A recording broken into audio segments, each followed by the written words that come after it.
సూర్యాపేట జిల్లా కేంద్రంలో రైతు బజార్ అంబేద్కర్ విగ్రహం వద్ద సుప్రీంకోర్టు ప్రధాన న్యాయమూర్తి బిఆర్ గవాయ్పై జరిగిన దాడికి నిరసనగా మాల మహానాడు జేఏసీ సూర్యాపేట జిల్లా కన్వీనర్ వీర్జాల వేణు బలరాం ఆధ్వర్యంలో నిరసన కార్యక్రమం చేపట్టారు. ఈ కార్యక్రమానికి మాల మహానాడు సీనియర్ నాయకులు ఎర్రమల రాములు వీచేసి మాట్లాడారు. ఆయనపై జరిగిన దాడిని భారత రాజ్యాంగంపై జరిగిన దాడిగా భావిస్తూ దళిత సంఘాలన్నీ ముక్త కంఠంతో ఖండిస్తున్నాయి. నిందితుడు అయిన లాయర్ను వెంటనే తొలగించి కఠినంగా శిక్షించాలని డిమాండ్ చేశారు. ఈ కార్యక్రమంలో పిట్టల భాగ్యమ్మ, జంగం కరుణాకర్, కట్టా సైదులు, కట్టా మురళి, బొప్పాని అనిల్, కోడిరెక్క సుధాకర్, తూముకొమ్ము విజయ్, నామ వేణు, గుయ్యం భాస్కర్, కంచి సరిత తదితరులు పాల్గొన్నారు.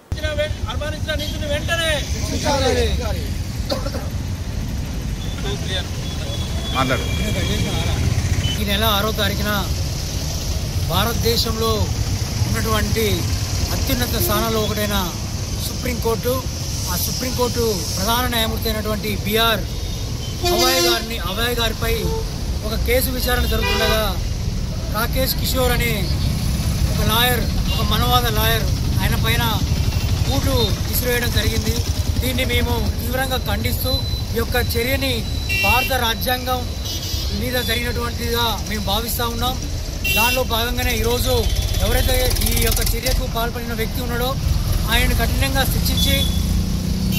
శిక్షించాలని చెప్పేసి ఈరోజు సూర్యాపేట జిల్లా కేంద్రంలో మాల మహానాడు జేఏసీ సూర్యాపేట జిల్లా కన్వీనర్ వీర్జాల వేణు బలరాం గారి ఆధ్వర్యంలో ఈ యొక్క నిరసన కార్యక్రమం చేపట్టడం జరిగింది. దీనికి సంబంధించి ఈ విషయం మీద మాట్లాడవలసిందిగా సూర్యాపేట పీపుల్స్ ఎడ్యుకేషన్ సొసైటీ జిల్లా అధ్యక్షుడు జంగం కరుణాకర్ గారిని కోరుకుంటున్నాం. భారతదేశ అత్యున్నత న్యాయస్థానం సుప్రీంకోర్టు జడ్జి గారైనటువంటి గవాయ్ గారిని ఆర్ఎస్ఎస్ మనువాద లాయర్ అయినటువంటి కిషోర్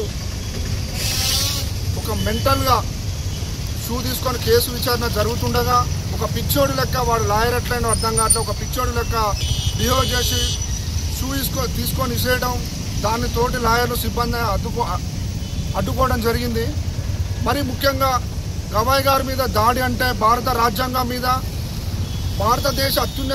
భారతదేశ వ్యవస్థ మీదనే దాడి చేయనట్టుగా మేము దళిత సంఘాలు అందరం భావిస్తూ అటువంటి నిందితుడిని కఠినంగా శిక్షించాలని సూర్యాపేట జిల్లా కేంద్రంలో మా సోదరులైనటువంటి మా నాయకులు, మాల మహానాడు జాతీయ అధ్యక్షులు ఎర్రమల్ల రాములు గారి నాయకత్వంలో, మా సోదరుడు వేణు బలరాం గారి నాయకత్వంలో, మిగతా సైదులు, అనిల్, మురళి నాయకత్వంలో అందరం గట్టిగానే పోరాడతాం. వాడిని మాత్రం, కిషోర్ అనే వ్యక్తిని మాత్రం వదిలిపెట్టేది లేదు, కఠినంగా శిక్షించాలని మేము డిమాండ్ చేస్తున్నాం. జై భీమ్. ఇప్పుడు ఈ కార్యక్రమాన్ని ఉద్దేశించి కట్టా సైదులు గారిని మాట్లాడుతున్నాం. 6వ తారీఖున సుప్రీంకోర్టులో జరిగిన బిఆర్ గవాయ్ అనే, వాస్తవానికి మహార్ అనే కులస్తుడు, వాళ్ళ నాన్నగారు బాబాసాహెబ్ అంబేద్కర్తో ఎన్నో కార్యక్రమాలు చేసి వారికి చాలా వరకు రుణపడి ఉన్నాము. అయితే మనకు మహార్ అనేది మన దళిత జాతికి చెందిన ఒక అత్యున్నత న్యాయస్థానం జస్టిస్ గవాయ్ గారు అయినందుకు కూడా చాలా గొప్ప విషయం. ఈరోజు భారతదేశాన్ని మొత్తం కించపరిచినట్టుగా ఈ యొక్క లాయరు కాలిపూడితో ఇసిరేసి మరియు చాలా వరకు మనువాద సిద్ధాంతంతో మాట్లాడినట్టుగా ఉన్నది. అలాంటి వారిని వెంటనే వారిని శిక్షించి మరణశిక్ష విధించేలాగా చూడాలని మేము తెలియజేస్తున్నాం. ఈ యొక్క నిరసన కార్యక్రమాన్ని ఉద్దేశించి సూర్యాపేట జిల్లా మాల మహానాడు జేఏసీ కన్వీనర్ వీర్జాల వేణు బలరాం మాట్లాడవలసిందిగా. అందరికీ జై భీమ్. గవాయ్ గారికి జరిగిన అవమానంతో ఈరోజు మేము ఈ నిరసన కార్యక్రమం మరియు ప్రెస్ మీట్ కార్యక్రమాన్ని నిర్వహించుతున్నాము. అలాగే 6వ తారీఖున జరిగిన ఒక చీఫ్ జస్టిస్ ఆఫ్ ఇండియా వారిపై బూటు విసరడం, ఆ విసిరే క్రమంలో తోటి లాయర్లు ఆపడం, ఇదంతా మనము మీడియాలో వార్తల్లో చూడడం జరిగింది. దానికంటే ముందు అసలు ఎందుకు విసిరాడు అనే విషయాన్ని మనం గుర్తు చేసుకోవాలి.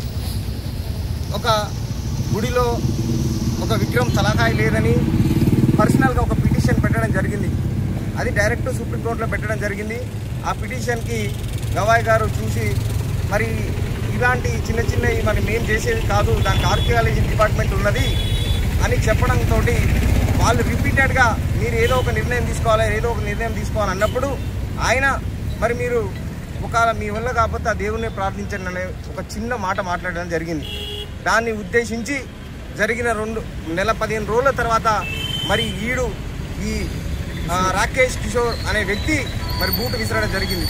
అంటే ఈ క్రమంలో ఈ 15 రోజులలో మరి గవాయి గారిని ఏం చేద్దామనుకుర్రు, ఎలా చేద్దామనుకుర్రు, అంటే ఆయనని కొంచెం ఇబ్బంది పెడదామనుకుర్రా, ఎట్లా అనుకుర్రో తెలియదు. కానీ మొత్తానికి దీంతో స్టార్ట్ అయింది. మాకు అనుమానం ఏంటంటే ఆయనని ఇంకా వేరే ఏదైనా చేద్దామనుకుర్రు. ఈ క్రమంలోనే RSS 100 సంవత్సరాల దినోత్సవం ఏదో జరుపుకుండ్రు. ఆ జరుపుకునే క్రమంలో వాళ్ళ తల్లి గారిని ఇన్వైట్ చేయడం జరిగింది. గవాయి గారి తల్లి గారిని చేస్తే వాళ్ళు నిరాకరించి వెళ్ళలేదు.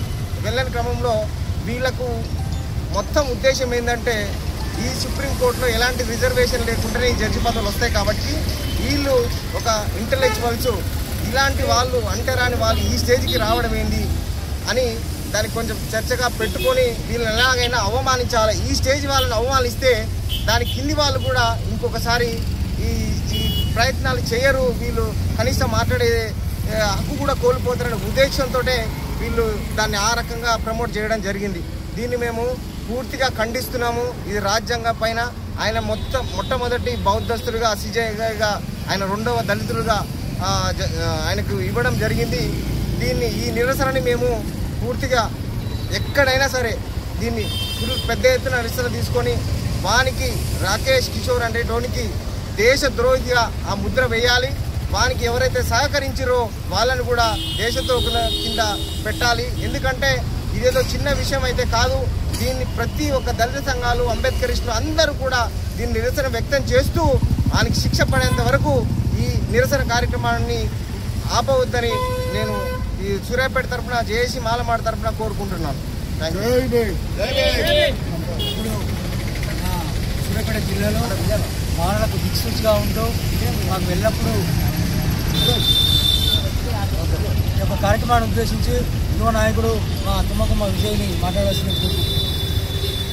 ఈనాడు సుప్రీంకోర్టు జడ్జిపై జరిగినటువంటి గవాయి గారిపై జరిగినటువంటి దాడి భారత రాజ్యాంగంపై దాడిగా మేము అభివర్ణిస్తున్నాము. ఈనాడు ప్రధానమంత్రి దళిత పక్షపాతి అని చెప్పుకుంటున్నటువంటి ప్రధానమంత్రి వెంటనే ఈ విషయంపై స్పందించాలి. ఎందుకంటే ఇక్కడ అత్యున్నత న్యాయస్థానంలో అత్యున్నత స్థాయిలో ఉన్నటువంటి జడ్జికే రక్షణ లేనప్పుడు సామాన్య స్థాయిలో ఉన్నటువంటి ప్రజలకు ఏ రక్షణ కల్పిస్తావు ప్రధానమంత్రి మేము అడుగుతున్నాం. మా దళిత సంఘాలను మీకు క్వశ్చన్ అడుగుతున్నాం. నువ్వేమంటే వెంటనే స్పందించాలి. స్పందించకపోతే మీ ప్రభుత్వ దిశబొమ్మ తరగబెట్టడానికి సిద్ధంగా ఉన్నామని మేము తెలియజేస్తున్నాం. కార్యక్రమాన్ని ఉద్దేశించి సీనియర్ నాయకులు మాకు వెళ్ళప్పుడు మంచి సలహాలు సూచనలు ఇస్తూ ఈ యొక్క సంఘాన్ని ముందు తీసుకుపోవడంలో మాకు విన్నతంగా ఉంటున్నటువంటి పెద్దలు గౌరవనీయులు ఎర్రమల రాములు గారిని మాట్లాడాల్సిందిగా కోరుకుంటున్నాం. ఈరోజు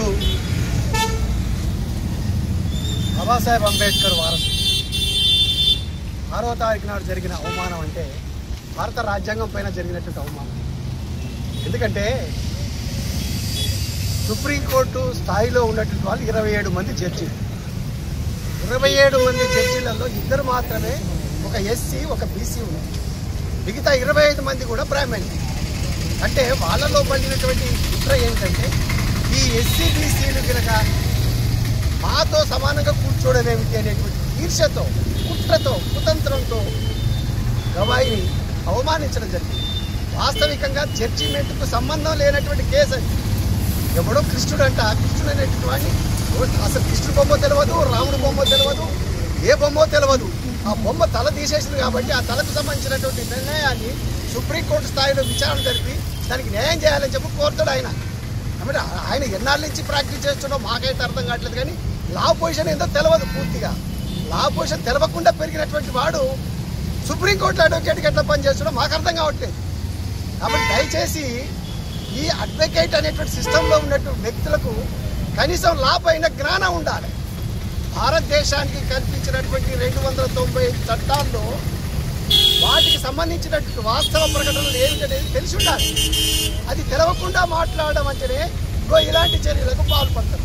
తర్వాత ఈ బ్రాహ్మణుడు ఒక విషయం ఏంటంటే అక్కడ బ్రాహ్మణ్ వర్సెస్ దళిత్, బ్రాహ్మణ్ వర్సెస్ దళిత్ కిందకి వచ్చేసింది సమస్య. అంటే ఒక దళితుడిని అవమానించడానికి ఎన్ని రకాలుగా అవమానించవచ్చో ఈ జడ్జి యొక్క ఈ ఈ లాయర్ యొక్క ప్రవర్తనలో స్పష్టంగా బయటపడతాం.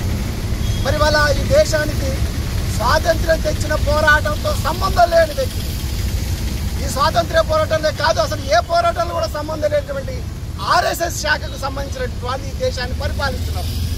మోడీ ఈ దేశ స్వాతంత్ర్యంలో ఏ రోజులో కూడా పాల్గొనలేదు.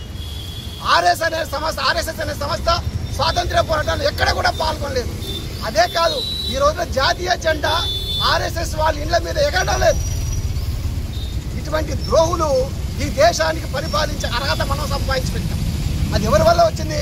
బాబాసాహెబ్ అంబేద్కర్ ఓటు అనే సిద్ధాంతం ఇచ్చిన కారణంగా ఆ ఓటు ద్వారా ప్రజల్ని లొంగపరుచుకొని ప్రజల్ని అవమానిస్తూ ఆర్థికంగా సామాజికంగా ఎదగనివ్వకుండా బడుగు బలహీన వర్గాల వాళ్ళు జనాభా నిష్పత్తిని కూడా తేల్చడానికి సిద్ధంగా లేదు వాళ్ళ కేంద్ర ప్రభుత్వం. వాళ్ళ బీసీ సంఘాల నుండి పెద్ద ఎత్తున ఈ రాష్ట్రంలో ఉద్యమం జరుగుతూ ఉంది. మోడీకి చాలా స్పష్టమైన విషయాలు చెప్పారు. మేము బీసీలము, మాకు సంబంధించినటువంటి ప్రభుత్వం పూర్తిగా అండగా ఉంది, మీరు పార్లమెంట్లో పెట్టి మాకు బిల్లు పెట్టించండి, మాకు సహకరించండి అని చెప్పారంటే ఈ రోజున ఒక్క బీజేపీ నాయకుడు కూడా మాట్లాడకపోవడం అంటే ఇది ఎంత దళిత వ్యతిరేక పార్టీనో మరి ఈ రోజున ఎస్సీ ఎస్టీ బీసీ సంఘాల వాళ్ళు ఆలోచించారు. దానికి అదే క్రమంలో ఇవాళ గవాయి పైన చెప్పు ఇసడం అంటే భారత రాజ్యాంగం మీద చెప్పు ఇసడమే, సూర్యుడిపై ఉమ్ము వేయడమే. సూర్యుడిపై ఉమ్ము వేస్తే ఏం జరుగుతుంది? వాడి ముఖాన్ని పడుతుంది. ఆ ముఖాన్ని పడ్డ కారణంగానే ఈ దేశంలో ఉన్నటువంటి అగ్రవర్ణాల యొక్క ఆధిపత్యాన్ని పూర్తిగా భూస్థాపితం చేయడానికి ఎస్సీ ఎస్టీ బీసీలందరూ కూడా ఒకటి కావాల్సిన అవసరం ఉంది. ఇవాళ ఒకటి అయితే తప్ప ఈ జాతిని మార్చుకోలేం, బాబాసాహెబ్ అంబేద్కర్ రాజ్యాంగాన్ని కాపాడుకోలేమనేటువంటి వాస్తవాన్ని మనం అందరం కూడా చర్చించుకొని ఈ అంశాన్ని వాడెవడైతే ఈ అవమానపరిచాడో జడ్జిని, ముగ్గురు కేవలం ఇద్దరు వ్యక్తులు, ఒక బీసీ ఒక ఎస్సీ మాత్రమే ఉన్నారు. ఎస్సీ వాడిని అవమానిస్తే బీసీ వాడు నోరు మూసుకుంటాడు అనేటువంటి విషయంలో కుట్రతో కూడినటువంటి చేసినటువంటి ఈ దాడిని భారతదేశ యావత్తు 140 కోట్ల ప్రజలు ముక్త కంఠంతో ఖండించాల్సిన అవసరం ఉంది. ఖండించడమే కాదు, వాడు ఈ దేశం నుంచి తరిమివేయాలి. ఎందుకంటే ఈ దేశ వారసుడు కారు. ఆర్య సమాజం అనేటువంటిది, ఆర్య జాతి అనేది ఈ దేశానికి సంబంధమే లేదు. ఈ దేశ వారసత్వానికే సంబంధం లేదు. ఈ దేశంలో ఉండడానికి వీల్లేదు. దేశ స్వాతంత్ర్య పోరాటంలో సంబంధం లేనటువంటి వాడు, ఈ దేశంలో ప్రజలకు సంబంధం లేనటువంటి వాళ్ళు కేవలం ఒకే రాష్ట్రానికి సంబంధించినటువంటి 23 మంది వ్యక్తులు, పెట్టుబడిదారులు ఒక మోడీ జిల్లా నుంచి, మోడీ రాష్ట్రం నుండే ఈ రోజున దేశాన్ని ప్రపంచాన్ని పరిపాలన చేస్తూ ఉన్నారు. వాళ్ళకి కావాల్సినటువంటి ధనాన్ని, వాళ్ళకి కావాల్సినటువంటి డబ్బును మోడీ తరఫున మోడీకి అందజేస్తా ఉన్నారు.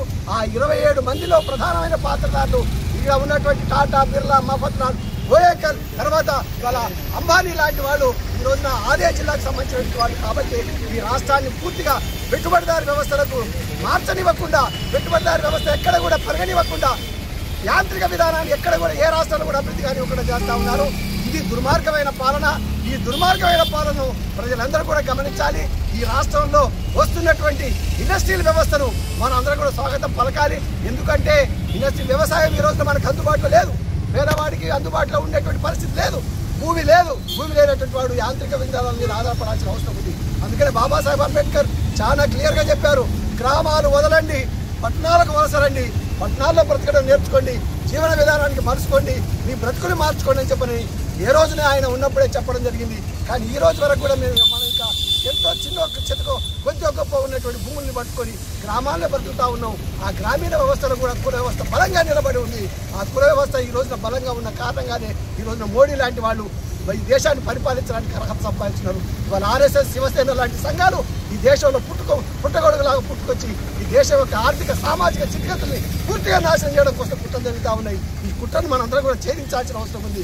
ఛేదించినప్పుడు మాత్రమే మనం పూర్తిగా అభివృద్ధి కావడానికి ఆస్కారం ఉంటుందని మీ అందరికీ తెలియపరుస్తూ, మరి ఈ రోజున సుప్రీంకోర్టులో జరిగిన అవమానాన్ని ఈ యావత్ భారతదేశ ప్రజలందరూ కూడా ముక్తకంఠంతో ఖండించి ఈ దేశం నుంచి పారదోలాల్సిన అవసరం ఉంది. అడ్వకేట్ అనేటువంటి వాడు ఈ దేశానికి పరిపాలించడంలో కానీ, ఈ దేశంలో లా కాలేదు, జడ్జిమెంట్లో పనికి రావడానికి వీల్లేదు, వాడు కోర్టులో కూడా అడుగుపెట్టడానికి వీల్లేదు అనే విధాన్ని తెలియపరుచు ఈ రోజున జిల్లా కేంద్రంలో తలపెట్టినటువంటి ఈ కార్యక్రమంలో మేమందరూ కూడా పాల్గొని చాలా స్పష్టంగా చెప్పదలుచుకున్నాం. ఈ దేశానికి ప్రజలకు బాబాసాహెబ్ అంబేద్కర్ కోరిన విధంగా ఎస్సీ ఎస్టీ బీసీలే రాజ్యాధికారంలోకి రావాలి. అప్పుడు మాత్రమే హక్కులని కూడా సాధించబడతాయని చెప్పి తెలియపరచదలుచుకున్నాను. ఈ విషయంలో మనందరూ కూడా భాగస్వాములు కావాలని చెప్పి కోరుకుంటూ సెలవు తీసుకుంటున్నాను.